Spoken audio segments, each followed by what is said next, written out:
चित्रपटसृष्टीत असे अनेक कलाकार आहेत जे एक दोन कलाकृतीने प्रसिद्ध होतात आणि नंतर गायब होऊन जातात। आज आम्ही अशाच एका अभिनेत्रीबद्दल माहिती सांगणार आहोत जी अचानक सिनेसृष्टीतून गायब झाली। या अभिनेत्रीने खूप कमी काळात सर्वांचं लक्ष वेधून घेतलं होतं। आपल्या सौंदर्याने आणि अभिनयाने तिने प्रेक्षकांची मने जिंकली होती। मराठी सिनेसृष्टीतील आश्वासक नवा चेहरा म्हणून ती प्रसिद्ध झाली होती। ती म्हणजे लक्ष्मीकांत बेर्डे यांच्यासोबत अनेक कलाकृती गाजवणारी अभिनेत्री तेजश्री उर्फ अबोली साठे। लक्ष्मीकांत बेर्डे यांच्यासोबतच तिने अशोक सराफ, दादा कोंडके यांच्यासोबतही काम केले। करिअरची आश्वासक सुरुवात होऊनही त्यांनी कामं करणं कमी केलं आणि आता त्या कित्येक वर्ष अभिनय क्षेत्रापासून लांब आहेत। तर सध्या काय करतात हे आज आम्ही तुम्हाला या व्हिडिओद्वारे सांगणार आहोत। अबोली साठे यांनी तेजश्री या टोपण नावाने सिनेमा क्षेत्रात काम केले। सुरुवातीला त्यांनी काही नाटकांमध्येही कामं केली होती। त्यानंतर 1986 मध्ये आलेल्या आम्ही दोघे राजा राणी या चित्रपटातून सिनेसृष्टीत त्यांनी पदार्पण केलं। पहिल्याच चित्रपटात त्या लक्ष्मीकांत बेर्डे यांच्या नायिका होत्या। त्यांच्यावर चित्रित झालेलं मी प्रेम नगरचा राजा हे गाणं आजही रसिक प्रेक्षकांना खूप भावते।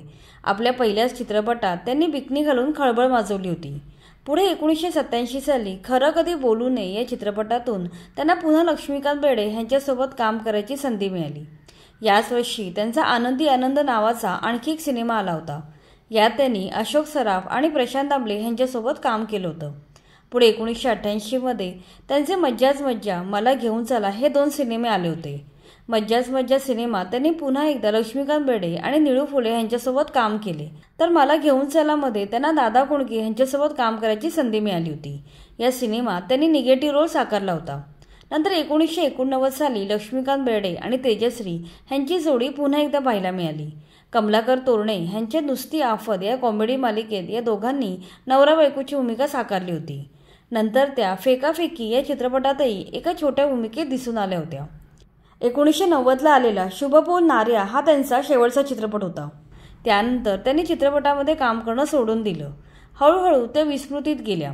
सिनेसृष्टीला रामराम करून त्या पुण्यात कायमच्या स्थायिक झाल्या। त्यानंतर त्यांनी भरतनाट्य मंदिरच्या बाजूला ब्युटी पार्लरचा व्यवसाय सुरू केला होता। या दरम्यान त्यांनी काही नाटकातही कामं केली। मात्र लग्नानंतर त्यांनी अभिनय क्षेत्रातून संन्यास घेतला। काही वर्षांनी त्या एका मोठ्या IT कंपनीत काम करायला लागल्या। सध्या त्या नक्की काय करतात ह्याची जास्त माहिती उपलब्ध नाहीये। त्यांचा मृत्यू झाला आहे अशी मध्ये बातमी आली होती, मात्र त्याच्याबद्दल खात्रीशीर अशी माहिती उपलब्ध होऊ शकली नाही।